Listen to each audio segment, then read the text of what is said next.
നിന്ന് KN ബാലഗോപാൽ വിജയിച്ചു കയറുന്നു. അവിടെ പാർട്ടി വിട്ട് കോൺഗ്രസ് പാളയത്തിൽ മത്സരിച്ച ഐഷ പോറ്റി 1072 വോട്ടുകൾക്കാണ് പരാജയപ്പെടുന്നത്.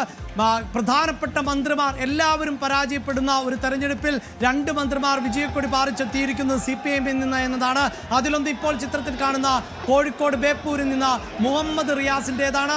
മറ്റൊന്ന് അതിനോടൊപ്പം ചേർത്ത് വയ്ക്കാൻ പറ്റുന്നത് കൊട്ടാരക്കരയിൽ നിന്നുള്ള KN ബാലഗോപാലിൻ്റേത് ആണ്. കേരളത്തിൻ്റെ ധനമന്ത്രിയായിരുന്ന KN ബാലഗോപാൽ വലിയ പ്രതിസന്ധിയിലൂടെ കേരളം കടന്നുപോയപ്പോഴും മികച്ച ഭരണ മാനേജ്മെന്റ് ധനകാര്യ മന്ത്രാലയം നടത്തിയെന്ന് പൊതുവെ വിലയിരുത്തിയിരുന്നു KN ബാലഗോപാലിൻ്റെ പ്രവർത്തനങ്ങൾ. ആ പ്രവർത്തനങ്ങൾക്ക് ഒരിക്കൽ കൂടി അംഗീകാരം നൽകുന്നു കൊട്ടാരക്കരയിലെ ജനങ്ങൾ എന്നതാണ്. അവിടെയാണ് ഐഷ പോറ്റി പരാജയപ്പെടുന്നത്. അത് പക്ഷേ കേവലം 1000-ന് അതായത് 2000 വോട്ടുകൾ പോലുമില്ല, 1012 വോട്ടുകൾക്കാണ് ആ തോൽവി എന്നതുകൂടിയാണ് എടുത്തു പറയേണ്ടത്. അങ്ങനെ ഇതാ പിണറായി വിജയൻ മന്ത്രിസഭയിലെ CPIM-ൽ നിന്നുള്ള 2 മന്ത്രിമാർ ഇപ്പോൾ വിജയിച്ചു കയറുന്നു എന്നതാണ്. കനത്ത പരാജയത്തിന് ഇടയിലും ഇത് CPIM-നെ സംബന്ധിച്ചിടത്തോളം നേരിയ ആശ്വാസമായി മാറുന്നുണ്ട് എന്നതാണ്. അതേസമയം മറുഭാഗത്ത് കോൺഗ്രസിന്റെ മിന്നുന്ന പ്രകടനത്തിന് ഇടയിലും VS ശിവകുമാറിന്റെ തോൽവി, അതോടൊപ്പം തന്നെ TN പ്രതാപനെ പോലെ മുതിർന്ന നേതാവിന്റെ തോൽവി തീർച്ചയായും അവർക്ക് തിരിച്ചടിയാണ്.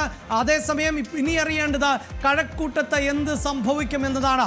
കേരളത്തിൽ തിരുവനന്തപുരത്ത് ഏറ്റവും അതിശക്തമായ ത്രികോണ മത്സരം നടന്ന മറ്റൊരു മണ്ഡലം ആണ് കഴക്കൂട്ടം. ആ കഴക്കൂട്ടത്ത് നേരിയ തോതിലുള്ള മുൻതൂക്കം മാത്രമാണ് ഇപ്പോൾ കടകംപള്ളി സുരേന്ദ്രന് നേടാൻ സാധിച്ചിട്ടുള്ളത്. തൊട്ടു പിന്നിൽ V മുരളീധരൻ ആണ്. അതാകട്ടെ കേവലം 300-ൽ മാത്രം എന്നതാണ് ഇപ്പോൾ ലീഡ്. ഇനിയിപ്പോൾ 2 മണ്ഡലങ്ങൾ കൂടി മാത്രമാണ്, 2 റൗണ്ടുകൾ കൂടിയാണ് എണ്ണാൻ.